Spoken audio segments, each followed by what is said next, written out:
Hi, good morning. So that's our second lecture in the series, a mini-series where we calculate the volume of solids of revolution. Remember, a solid of revolution is a solid that is obtained by rotating a region about a line. For example, if you look at this region bounded by y is equal to x cubed minus x divided by 5, and the horizontal line y is equal to 4/5, and the vertical line x is equal to 0. If you revolve it about the y-axis, you will obtain a solid. In the previous lecture, what we did was we cut our solid using planes perpendicular to the axis of rotation. And then this allowed us to set up an integral, which then we calculated using the fundamental theorem of calculus.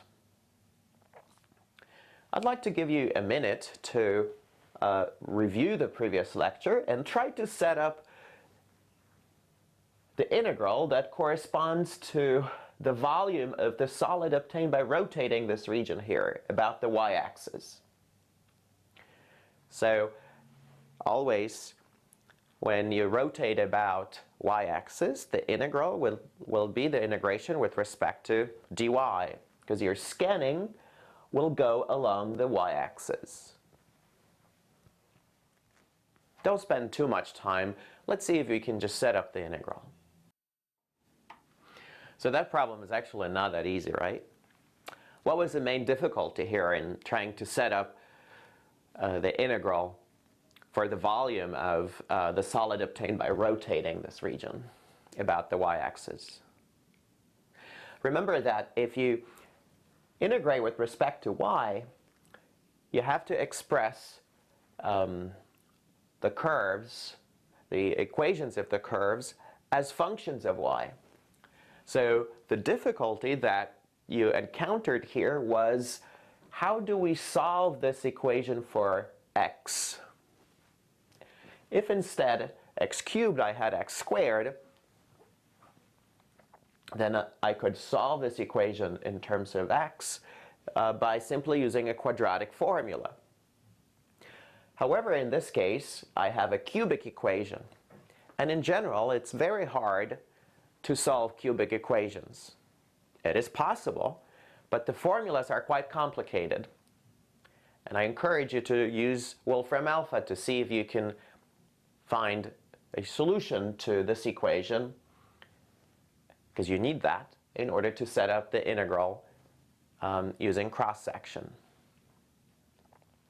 In an example like this, and in many other examples, an alternative approach turns out to be quite useful, where the calculations are much easier or sometimes just possible, whereas the method where you integrate using cross-section is not doable. Let's look at the solid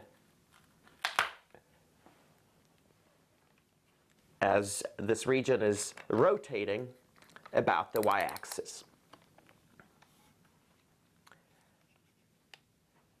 So let's see.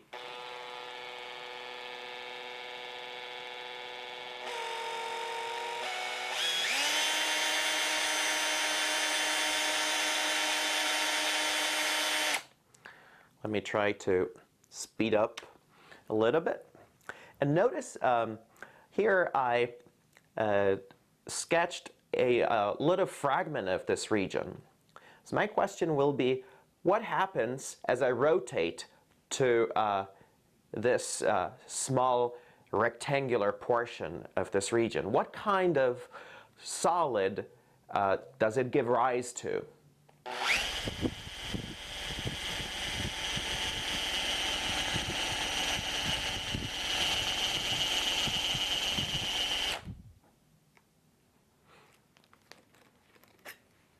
Yes? What would it be? A cylindrical shell, yes. So let's start by deriving a formula for the volume of a thin cylindrical shell. What we will do in this lecture is we will divide our region into thin rectangles, and then we will calculate the volume of the solid that corresponds to rotating of that rectangle about the axis. So let's start with a formula for the volume of a cylindrical shell. We're now going to derive a formula for the volume of a cylindrical shell. So here I illustrated a cylindrical shell whose height is h, the inner radius is r1, and the outer radius is r2. And I prepared two cylindrical shells as well. So you see that there is a hole drilled inside.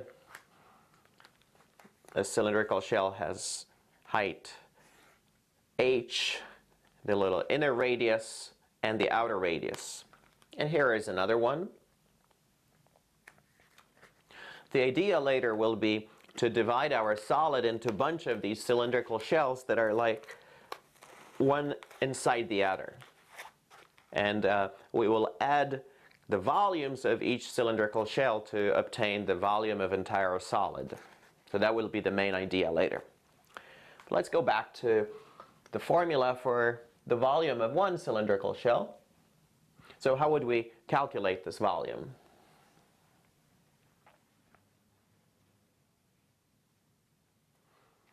Kim? The volume of what? Of the big cylinder minus the volume of the small cylinder, yes. So our volume will be equal to the volume of the big cylinder. What's the volume of a big cylinder? It's the area of the base, which is pi r2 squared, times the height, so times h. Now the volume of the small cylinder is pi r1 squared, so r1 is the inner radius of our cylindrical shell, times h. So I could rewrite this as pi times r2 squared minus r1 squared times h. And I can change this difference of 2 radii squared as pi times r2 plus r1 times r2 minus r1 times h. And the reason why I did this is that I could rewrite the first term by taking the average of the 2 radii, but then I have to multiply the whole expression by 2. Why did I do that? I did this so that I can interpret the quantity in the first set of parentheses, r1 plus r2, divided by 2, as the average radius of our cylindrical shell. Let me denote that average radius by r, and then I will get the formula 2 pi r times the width of the cylindrical shell. So if I denote the width by delta x, I will then have 2 pi r delta x times h.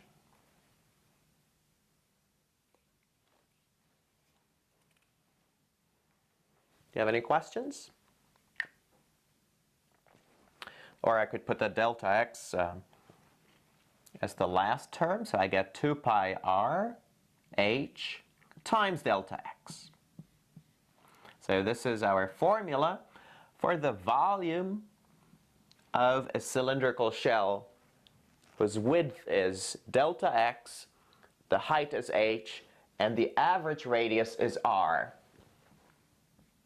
So r is equal to r1 plus r2 divided by 2. let us now get back to our first example. And let's start by sketching a three-dimensional picture which will illustrate the solid as well as a typical cylindrical shell. So I will start by sketching a symmetric image of our region on the other side. So it will go like this.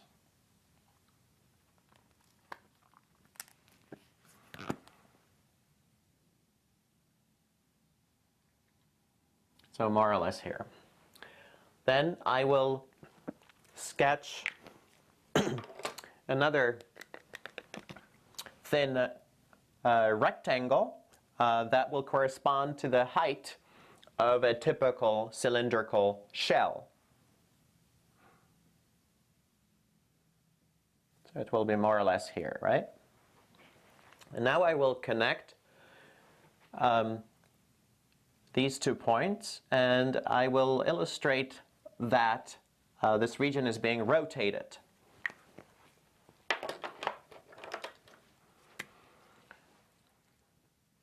So if I connect this point with this one, more or less it goes like this.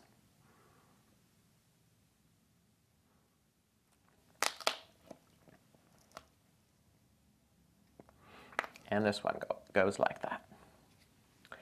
And now I will connect these 2 vertical red rectangles. Let me remove this. So there was another one right here.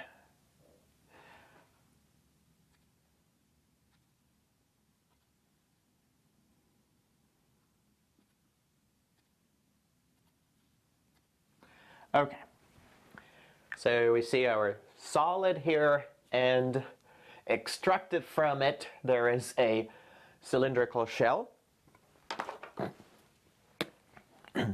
Let's say that the thin rectangle is located at some x star. The width of that cylindrical shell is delta x. So we can now write down the formula for the volume of one shell.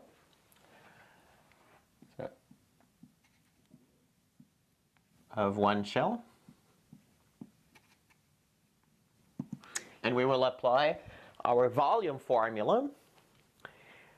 So let me call that volume, say, delta V.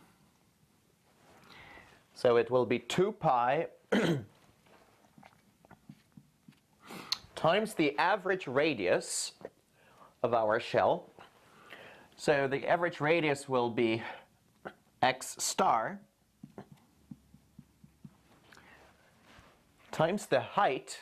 How would we get the height? The height goes from here to here, right? So how do we get this? That would be the difference between 4/5 and the y-coordinate of this point. So if the x-coordinate is x star, the y-coordinate is, what is it? Well, this point lies on the curve x cubed minus x divided by 5. So the height then will be the difference of 4/5 minus x star cubed minus x star divided by 5.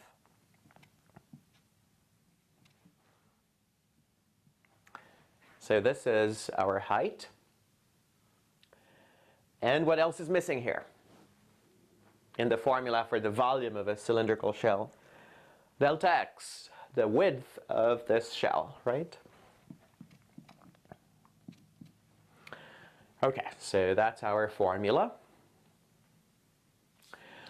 And now notice that if we were to change the location of delta x, of x star, I will get another cylindrical shell.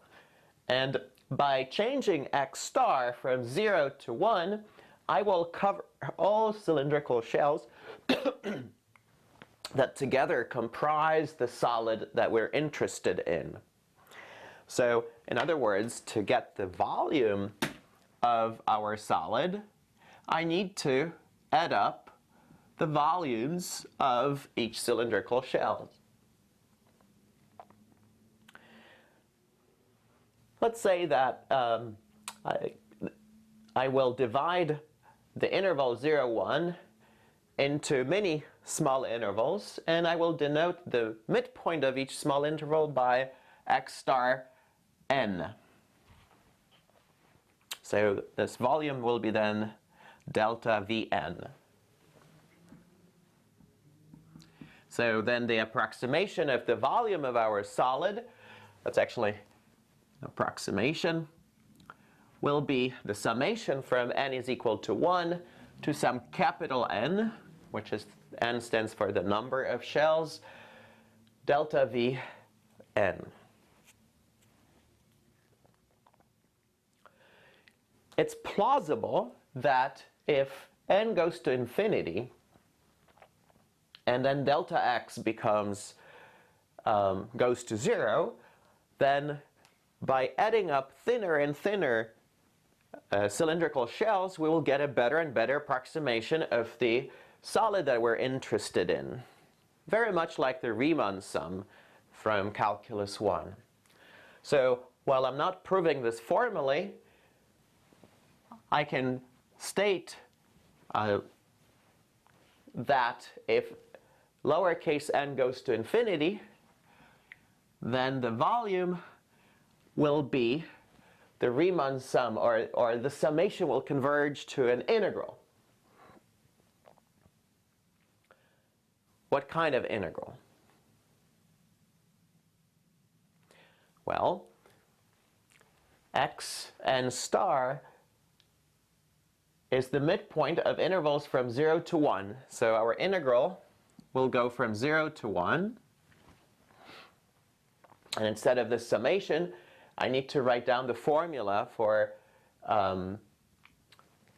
this volume. So it will be 2 pi x, then 4/5 minus x to the third minus x divided by 5.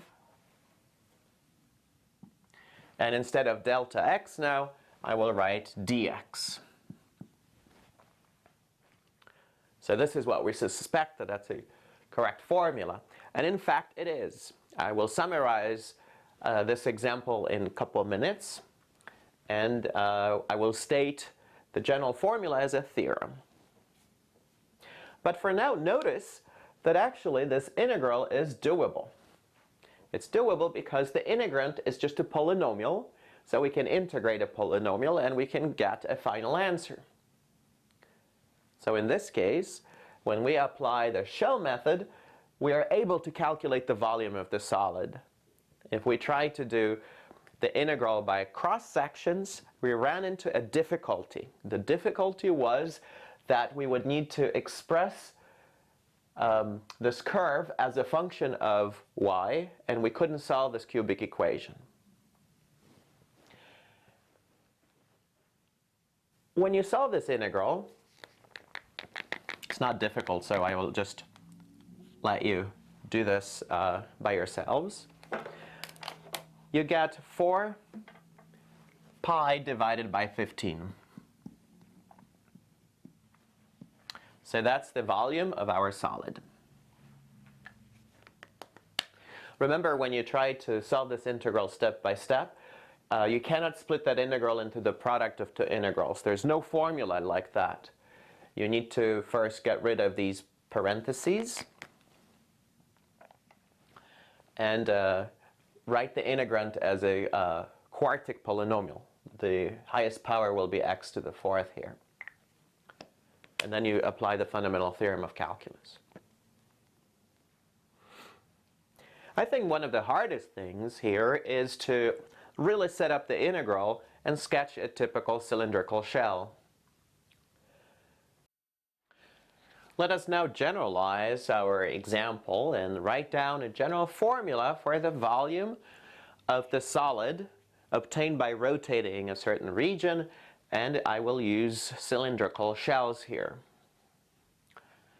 So to generalize our first example, notice that we had two functions. One was y 4/5, that was actually a constant function, and the other one was this curve y is equal to x cubed minus x divided by 5.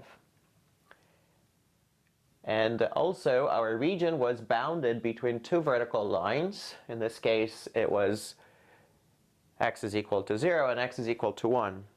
So in general the two lines will vary from, say, A and B, as I sketched right here. And our region R will be trapped between the graphs of f and g. Let me sketch this region R maybe in blue.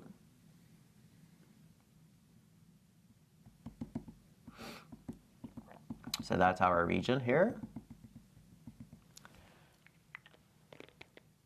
Let's assume that f of x is greater than g of x on the interval that we consider a, b. So that this determines our region that we rotate about the y-axis. Here in red I sketched a typical cylinder of radius, say, x. And what's the height of that cylinder? The height will be f of x minus g of x, right?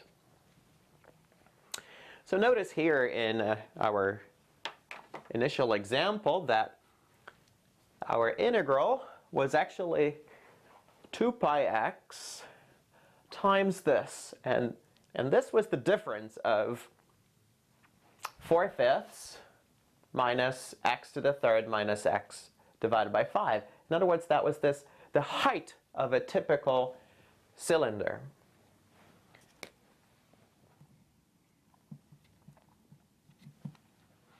So I can write our general formula as the volume is equal to the integral from a to b.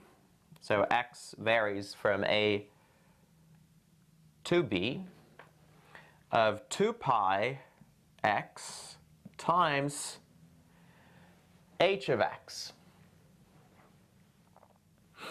So h of x is equal to the difference of f of x minus g of x dx.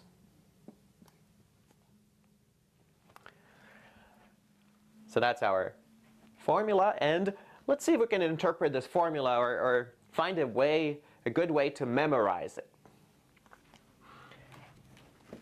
So this, as I just stated before, it's the height of our cylindrical shell, whose radius is x. And what is 2 pi x?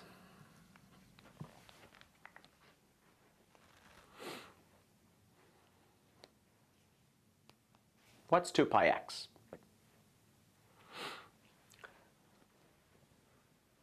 So x is the radius, so 2 pi x is the circumference of our cylindrical shell.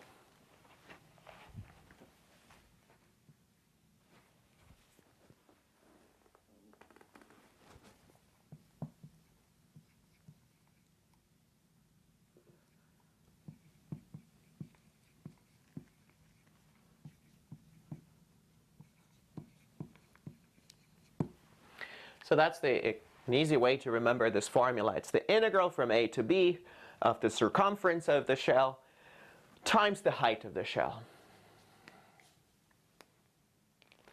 Let us move on to a few other examples, and perhaps these examples will help you get started on your homework.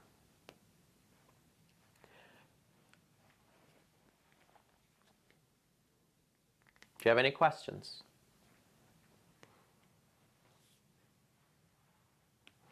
How to decide what the What is the variable with respect to which you're integrating? Well, always I would sketch a picture. And remember that if you are trying to solve a problem using cross-sections, then you will integrate along the axis of rotation. Whereas if you are using cylindrical shells, you will integrate along the radius, which is along the line perpendicular to the line of rotation. So cylindrical shells, line perpendicular to the axis of rotation. Cross sections, the line, you'll integrate along the line of rotation.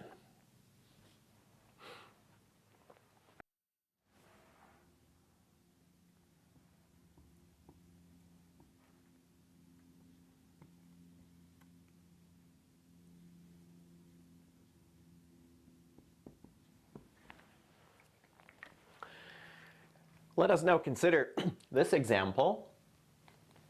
We have two curves, sine of x and 4 divided by pi squared x squared. And they trap a region, and we rotate that region about the y-axis. We will use the cylindrical shell formula to find the volume of the resulting solid. I'd like to give you a second to try to set it up on your own, and then we will do it together. If you are interacting with the video online, it's a good time to pause it.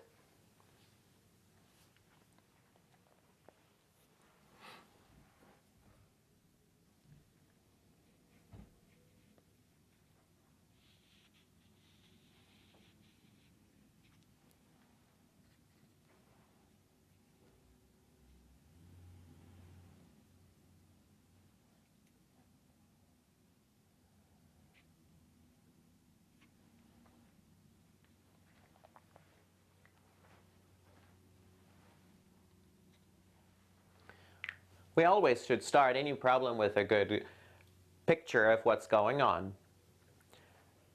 So let me sketch a graph of sine.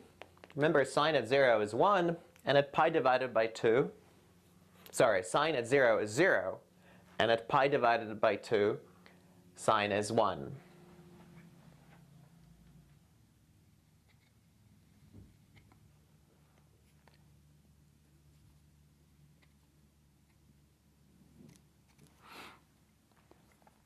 So this is our graph sine of x.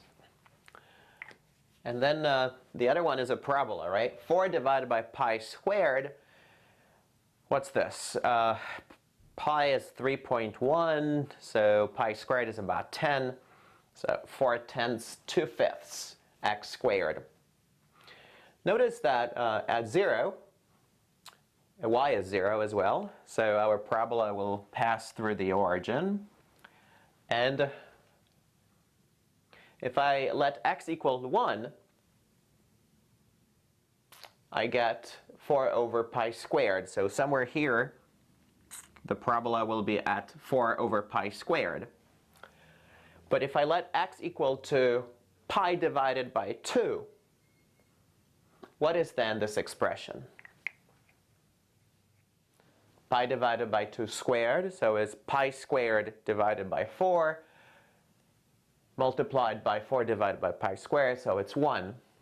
Okay, so this parabola is passing through pi divided by 2 and 1.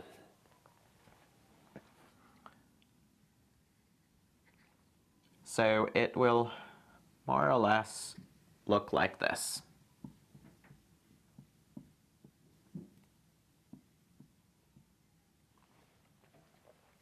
So now we have our region.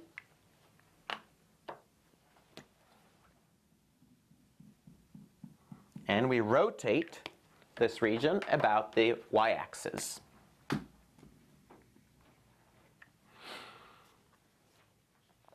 Now it's easier actually to set up the integral. Before we actually do that, let me sketch a typical cylindrical shell.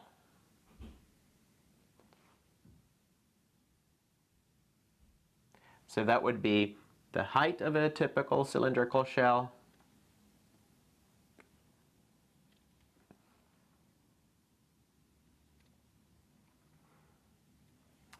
and more or less it will look like this. Now if the radius of that cylindrical shell is x,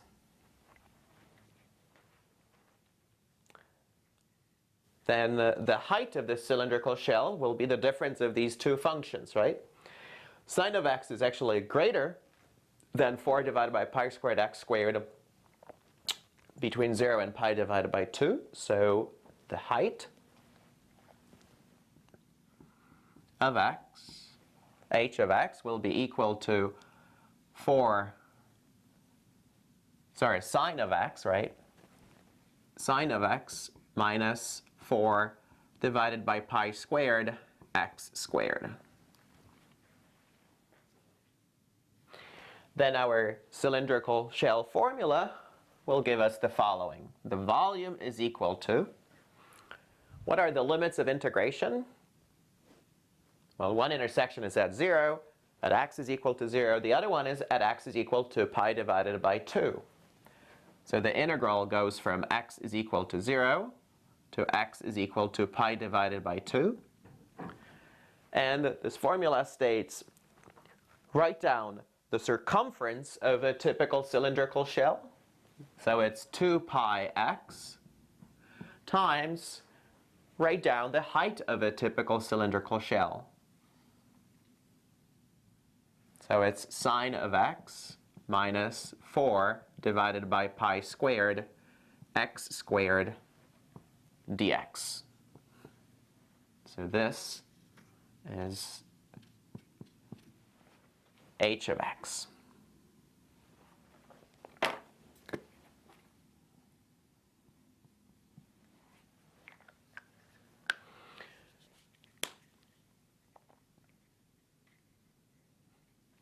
And now, do you think that integral will be doable?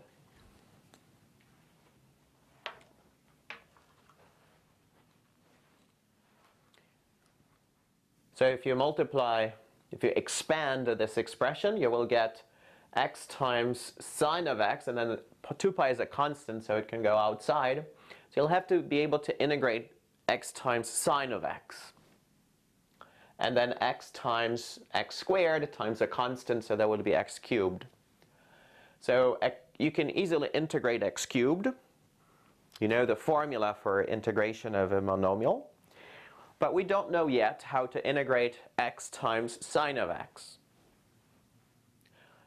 So for now, before we learn a technique of integration called integration by parts, let's use Wolfram alpha to find out what that integral is. And please check on the forum that you got the correct answer. Also, if anything in this example that I illustrated is not clear, please ask on the forum as well. So I'll let you finish this problem.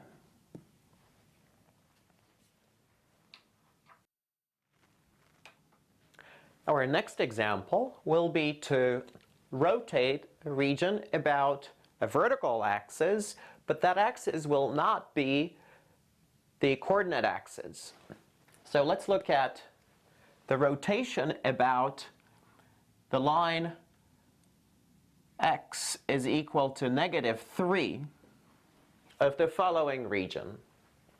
The region is bounded by the curve y is equal to x to the power -½ and two vertical lines, x is equal to 1 and then x is equal to 4. So this is our region.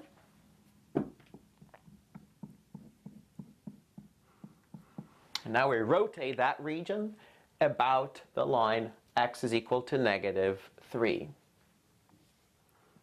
Again, as usually, the hardest part is to set up the integral.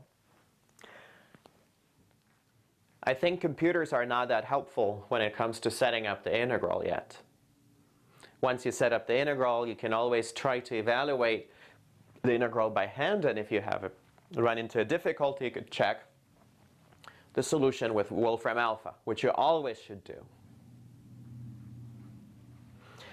So let's sketch a typical cross-section, typical shell. Say if the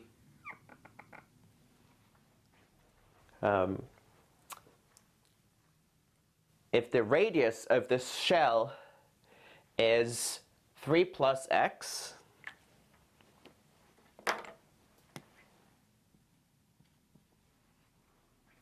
then we should sketch a vertical fragment of it at x, right? How far should that shell go? We're rotating about x is equal to -3. So this shell really extends very far in that direction.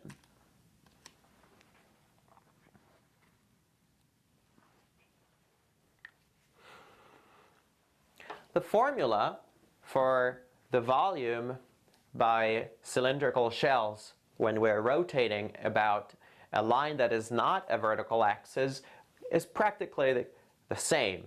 The only thing to keep in mind is that the radius of a typical shell is not x, but it's x. You have to adjust that radius by the fact that the line is not the y-axis.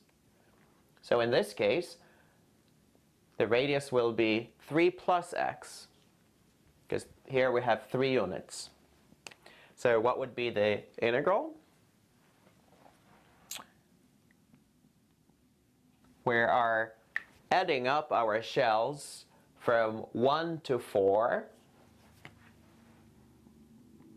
So the integral goes from x is equal to 1 to x is equal to 4. And as in our original formula, we first write down the circumference of a shell and then multiply by the height. So the circumference of a shell will be 2 pi, and here there is a difference. It's not 2 pi x, because the radius of this red shell here is x, an extra 3 units. So we need to write x plus 3. So that is the circumference.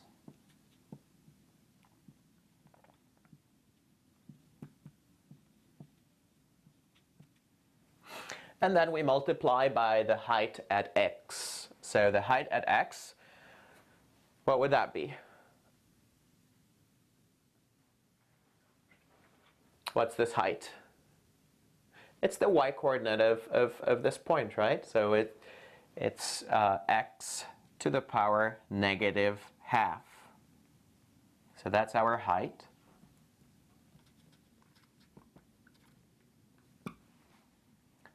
The height of a typical cylindrical shell. And then we integrate this along the radius. So x changes here, right? So it's the integral with respect to x. Is it difficult to calculate that integral? Well, we have to multiply things out first. You cannot split that integral into the product of two integrals. You have to multiply things out. I can factor out 2 pi. So then I obtain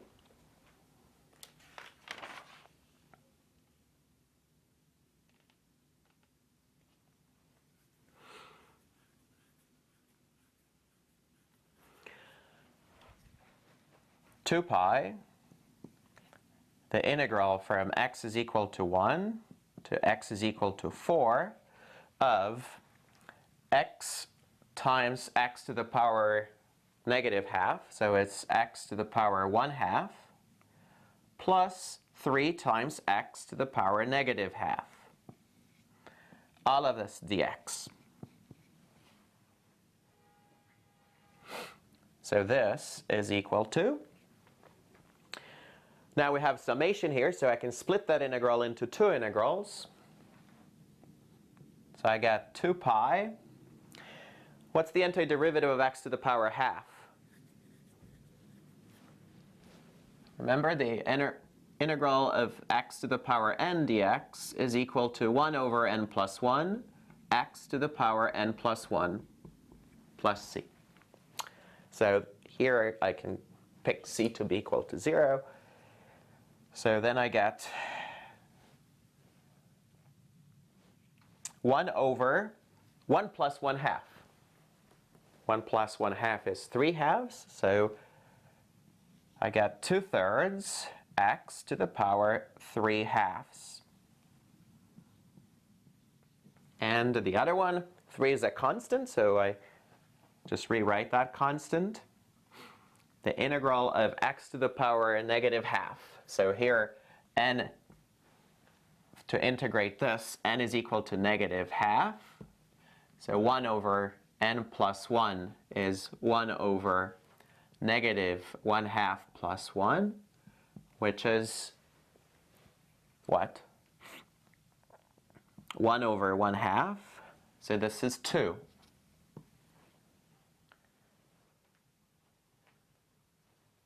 So it will be 2 times x to the power n plus 1, which is negative half plus 1, so it's 1/2. That's our integrand, and then we evaluate that integrand at x is equal to 1 and x is equal to 4, and we take the difference. So if you do evaluate all of this, you end up with 64 pi divided by 3.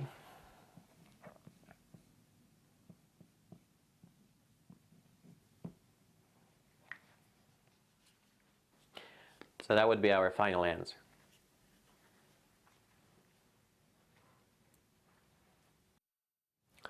In our next example, we are looking at the region bounded by these two equations, y is equal to 4x and y is equal to x cubed, in the first quadrant. But this time, unlike in the previous two examples, we will rotate our region about the x-axis. So this region is rotated about the x-axis. Let's first ensure that we correctly sketch the intersection points of these two curves. So how do we get intersection points? Yes, we set up the two equations. We set up 4x equal to x cubed. So let's solve this equation. I'm going to subtract x cubed from both sides, so that then I can factor the left-hand side. So if I pull out x, I get 4 minus x squared in parentheses, or x times 2 minus x times 2 plus x is equal to 0. So we have three factors, and one of them, at least one of them, should be equal to 0. So I have these solutions. X is equal to 0, x is equal to 2, and x is equal to negative 2. Now, because we're restricting our attention to the first quadrant, even though these two curves do intersect at negative 2, and then the other coordinate is negative 8, somewhere down there, we're not interested in that part. So we're only interested in these two intersection points, 0, 0, so if x is 0, then y is 0, and 2, 8. So these two. So this point here has coordinates 2, 8. Okay. As always, a good picture is practically 40% of success. Now, the remaining 40, there's actually 60 more percent, right? But there's 40 for probably setting up the integral, and there's 20 for calculating that integral. So let's see how we would set up the integral. If we were rotating this region about the y-axis, then this formula from the beginning of the lecture would be ready for application. But we are rotating about the horizontal axis, so we need to change the role of x and y. And I'd like to give you a second to try to set up this integral before we do that together. Let's do this together. Let's set up the integral that corresponds to the volume of this blue region rotated about the x-axis. Well, first, what we need to do is we need to express the equations of the two curves as functions of y, not as functions of x. So the first equation was y is equal to 4x. So we could write this equation as x is equal to y divided by 4.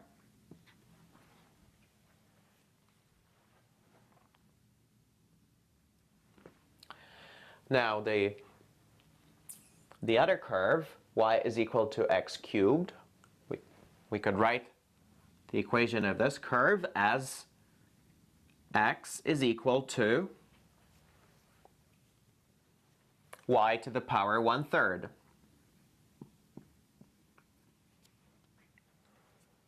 Okay. And now the next step probably would be to sketch a typical cylindrical shell.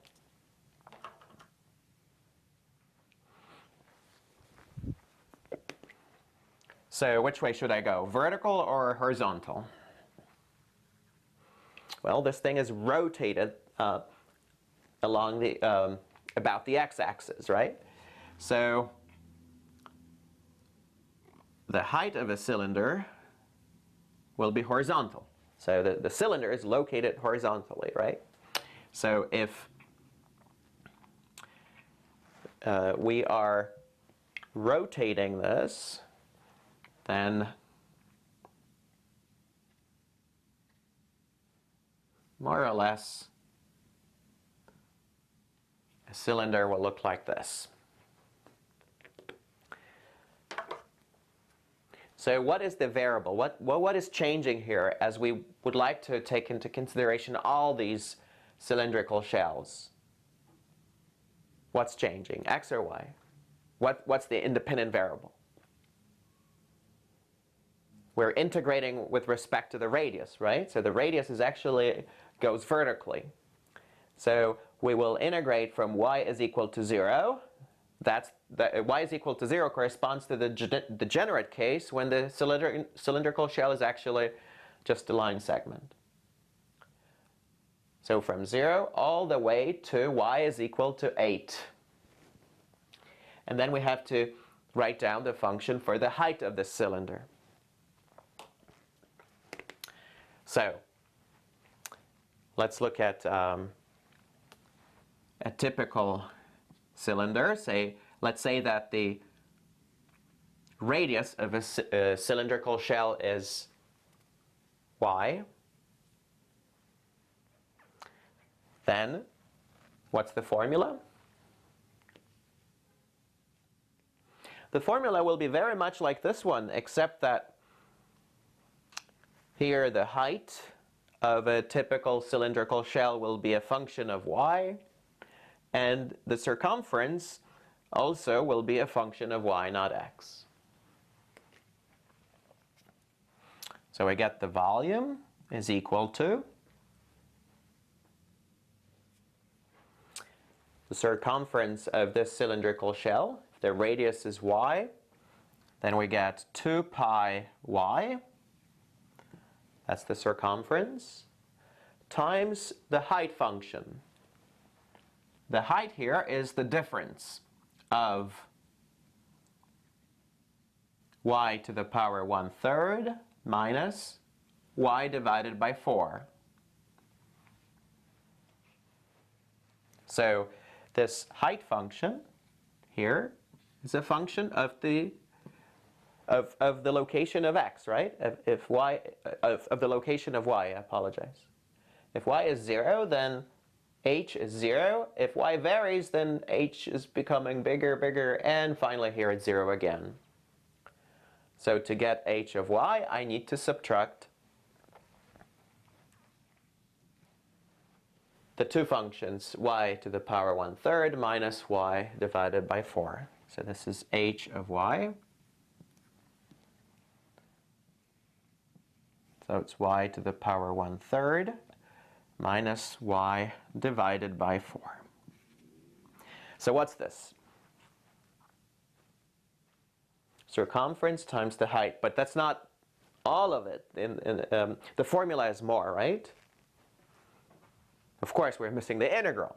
So the integral goes from y is equal to 0 to y is equal to 8.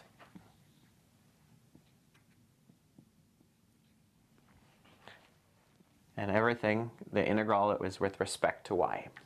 So that's our function. To integrate this expression, it's not going to be difficult because if I multiply everything out, I just get y to the power 4/3, and you know how to get the antiderivative of that. And then y times y is y squared, and you also know how to get the antiderivative of this. So let me just rewrite this, and I'll let you finish the problem.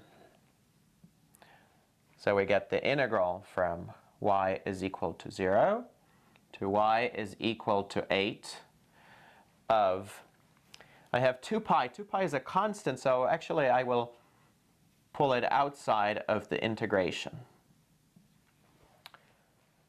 Y times y to the power 1/3 is y to the power 4/3 minus y times y, so it's y squared divided by 4 dy, etc. What I suggest, in case this example is a little bit confusing, that you do first several more examples where the integration, the rotation of the solid, is about the vertical axis. And then once you get really comfortable with figuring out the height of a typical cylindrical shell, the radius, then move to the other situation where you replace the role of x and y when you rotate your solid about the horizontal axis.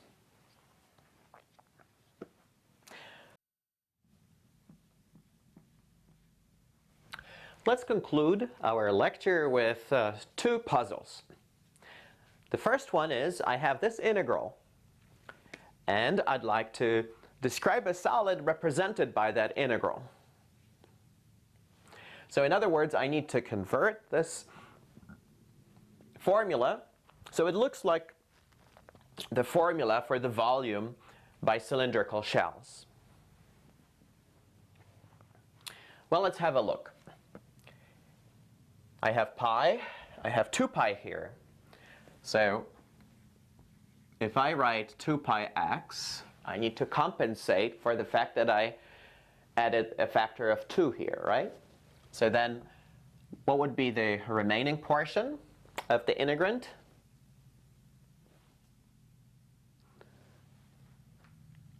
One over 2 times x squared plus 3s. All of that dx. And the integral goes from 0 to 2. Okay, so this is our height of a typical cylindrical shell. So I could consider this as just f of x, and then g of x would be just 0. So then our solid will be bounded between x is equal to 0 and x is equal to 2 above the horizontal line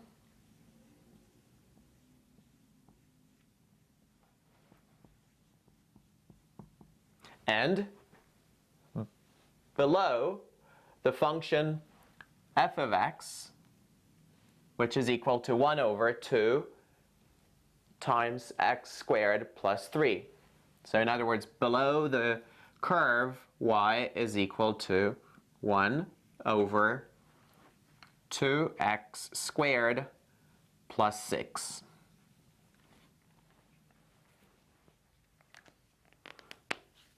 So that's the description of the solid. Okay, one more example. Now I have the integral from 1 to 3 of x cubed dx. What kind of solid does this integral represent?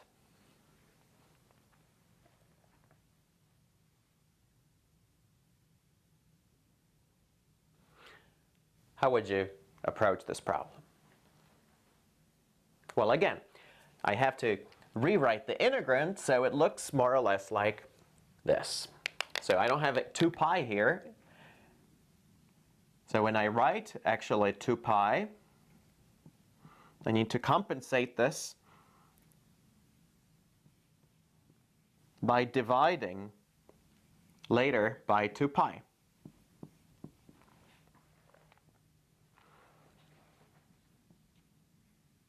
So I have the integral from 1 to 3 of 2 pi. Well, here I need to have x, right? So if I write x, then what's left over? X squared divided by 2 pi.